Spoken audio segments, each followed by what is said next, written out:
दोस्तों, आज हम जानेंगे कि संविधान लिखने में बाबा साहब अम्बेडकर का क्या योगदान रहा। भारतवर्ष में स्वतंत्र होने के पूर्व ही 2 सितंबर 1946 को अंतरिम सरकार का गठन हुआ, जिसके प्रधानमंत्री जवाहरलाल नेहरू बने। डॉक्टर अम्बेडकर ने कानून मंत्री का पद संभाला। लॉर्ड माउंटबेटन योजना के अनुसार संविधान निर्माण के लिए संविधान सभा का गठन हुआ।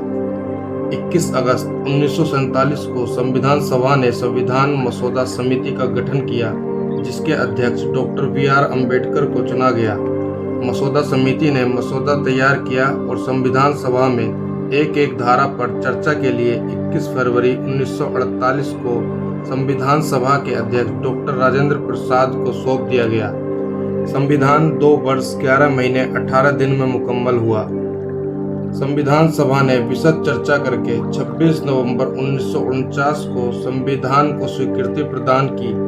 28 अगस्त 1948 को संविधान मसौदा समिति में 7 निश्चित किए गए सदस्य थे, जिनके नाम निम्नवत हैं: डॉक्टर भीमराव अंबेडकर अध्यक्ष, माननीय अल्लादी कृष्ण स्वामी अय्यर, डॉक्टर के.एम. मुंशी, माननीय एन. गोपाल स्वामी अयंगर, माननीय सैयद मोहम्मद सैदुल्ला, माननीय बी.एल. मित्तर और माननीय डी.पी. खेतान। इस संबंध में संविधान सभा के प्रमुख सदस्य टी.टी. कृष्णाचारी जी ने 5 नवंबर 1948 को अपने उद्गार व्यक्त करते हुए कहा था: महोदय, मैं सभा के उन लोगों में से एक हूँ जिन्होंने डॉक्टर बी.आर. अम्बेडकर को बड़े ध्यान से सुना।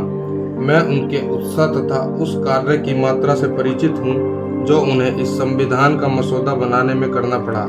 साथ ही साथ मेरा यह भी विश्वास है कि इस संविधान के मसौदे पर, जो हमारे लिए आजकल इतना महत्व रखता है, जितना ध्यान दिया जाना चाहिए था, उतना ध्यान मसौदा समिति ने इसे नहीं दिया है।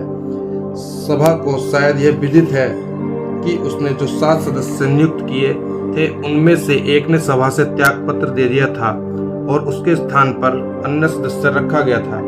एक का देहांत हो गया था, किंतु उसकी जगह कोई व्यक्ति नहीं रखा गया था। एक अमेरिका में था और उसकी जगह किसी अन्य व्यक्ति द्वारा भरी गई। एक और सदस्य राजकाज में लगा हुआ था, इसके रिक्त स्थान थे। 1 या 2 व्यक्ति दिल्ली से दूर थे और संभवतः अस्वस्थ होने के कारण वे उपस्थित न हो सके।